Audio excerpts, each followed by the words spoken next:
Welcome back to FME English. Today I will show you an action thriller film from 2020 titled Unhinged. Spoilers ahead, watch out and take care. It's a particularly rainy night, and the man is seen sitting in his pickup. He's obviously troubled. First he takes his wedding band off and throws it away, lights a match, and then gets out of the car with a gas canister and a hammer in his hand. Breaching the house doors, he alerts the inhabitants that run toward him, only to be violently taken down. He pours gas all over the house and lights it on fire. As he drives away, the house blows up. Rachel is sleeping on the sofa and gets woken up by Andy, her lawyer and best friend. He tells her that her soon-to-be ex-husband wants her house and that they should file an objection. She cuts the conversation short when her son comes in and tells her that she should get dressed or they'll be late. The son, Kyle, is in the dining room with his uncle Fred, who's talking to his elderly mother. The violent attack from earlier is being mentioned on the news, saying the man was the woman's ex-husband with a history of substance abuse and violence. Fred and Kyle talk as Rachel searches for her. Andy Kane Scissors, Fred's girlfriend, joins them on the table and they talk about their financial problems, particularly about their mother's nursing home cost. She leaves with Kyle and they get in their terribly old car. They end up stuck in traffic and argue about taking the freeway. The mom decides to do it, even though her son protests, saying they're going to be late while driving. She gets a call from her husband and the kid picks up, happy to talk to his father. He's disappointed almost immediately when his father cancels their plans to go to a game as the mom tries to lessen the blow. To make matters worse, they still end up in a traffic jam on the freeway, and his mom gets another call, this time from a client. When she can't lie herself out of the situation and the client realizes she'll be late again, Rachel gets fired. The son teases her a little bit to cheer her up, then suggests they take the next exit from the freeway and go through the service streets. Coming out of the freeway, they stop on a red light behind a gray pickup.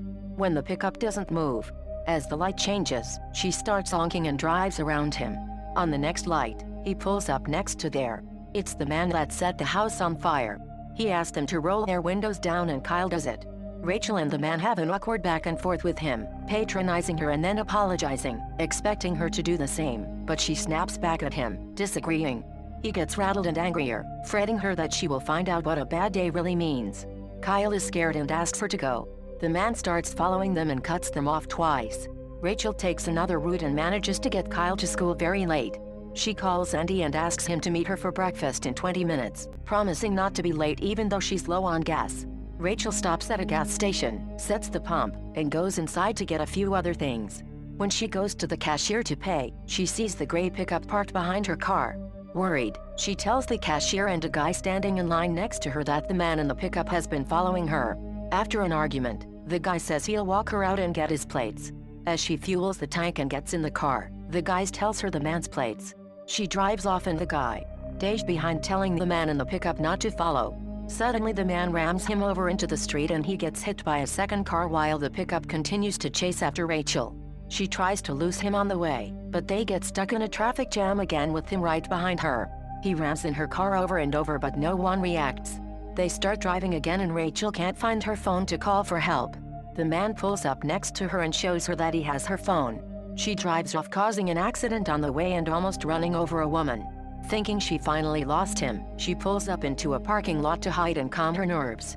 Meanwhile, Andy is waiting for Rachel in a diner, calling her but getting only voicemail. The man with the pickup walks in and heads straight for Andy. He lies to him and says he's an old friend of Rachel's, then sits down and chats him up. They talk about scary experiences with road rage and about Rachel's divorce.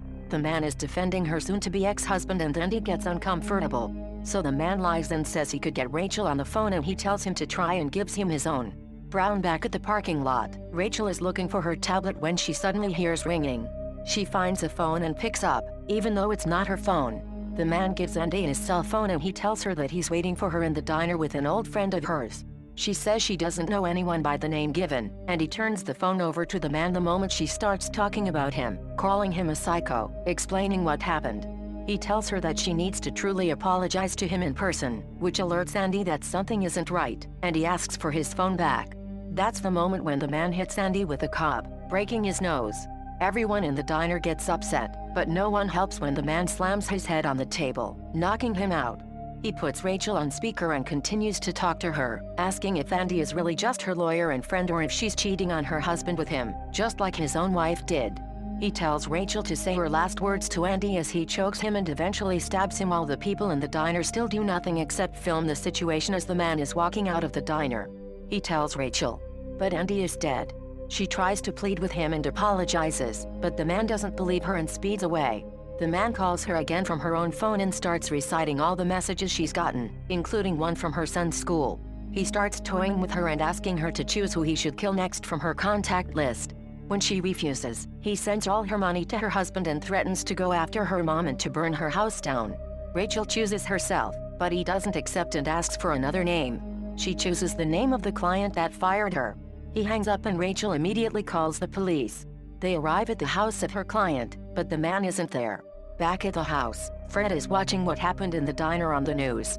There's a strange noise coming from the other room and his girlfriend doesn't respond to his calls. He goes to check on her and on the way he sees the pickup parked before the house. The noises continue and he follows them with a knife on hand. The man appears holding his beaten-up girlfriend and telling him about what happened with Rachel. He says he feels insignificant and that the only thing he has left of violence and revenge. So he kills Fred's girlfriend and then sends Rachel a photo of him with her brother. The man calls her again and she tells him she called the police, which he already knows. He checks the tracker on Rachel's phone, sees that she's in front of Kyle's school, and tells her that she has 3 minutes to pick him up and drive away or he'll kill Fred. He tells Fred to write her a letter blaming her for his girlfriend's death, all the while pouring gasoline on him. Meanwhile, Rachel gets her son out of school. As they're driving away, she calls the man back, telling him, "Is Kyle?" The man tells her to put him on speaker or he'll light her brother on fire. He makes Fred read the letter he wrote saying Rachel is responsible for everything that has happened and that he'll never see another sunrise again. Suddenly, a police officer walks into the house and the man hides behind Fred. He lights Fred on fire and runs, but the cop shoots him in the shoulder. Rachel can hear everything happening on the phone. She stops the car and breaks down. As Kyle tries to comfort her, the phone rings again. It's the man telling her Fred is dead. He threatens Kyle, but she threatens him back, done with all of his garbage, and smashes the phone. Her and Kyle get in the car and head to the police station. On the way there, they realize that he might be tracking them with Rachel's tablet. Kyle finds it tapped beneath her seat and wants to throw it out the window, but Rachel has the idea to track the man with the tablet like he tracked them before. Kyle realizes that he's right in front of them, having stolen her neighbor's van. They see a police car in front as well, and Rachel tells Kyle to put his seatbelt on, pulling up on the side of the van. Headed straight to the police car. Kyle tries to get the cops' attention, but the man figures out what they're doing and rams the police car, causing a massive car crash. He keeps following them and catching up. Kyle calls the police from the tablet, but they tell them that they can't do anything to help. The tablet runs out of battery and they are left on their own. Rachel decides to go to her mother's house, where the neighborhood is just complicated enough to slow the man down a little. She speeds up and he follows, causing car crashes on the way. She manages to trick him, to lose him for a moment, just long enough to get to her mother's house and let Kyle inside. When he gets there, he activates the panic button on the alarm, then gets a flashlight and hides upstairs in a secret compartment. Meanwhile, the man is riding around in the neighborhood looking for them. He sees the car and stops to take his meds and gather himself. Suddenly, Rachel rams into him with another car. She walks up to his car, but he grabs and pins her to the ground. He tells her that she'll always remember him, what she could have done to save her boy with Rachel. Down he goes after Kyle in the house calling for him, lying. It's the police. The kid makes a noise and Rachel appears in the hiding spot, but so does the man. They fight with the man going after Kyle constantly and Rachel relentlessly attacking him so he can't get to him. He knocks her over and starts strangling her son, but she finds her candy cane scissors and stabs him, finally killing him. The police eventually arrived at the house. Rachel and Kyle are approached by the police officer that found Fred and he tells her that he's still alive. They drive for the hospital to see him, making sure they don't anger anyone else on their way there. Make sure to subscribe and turn on notifications so you can watch more videos like this. Thanks for watching.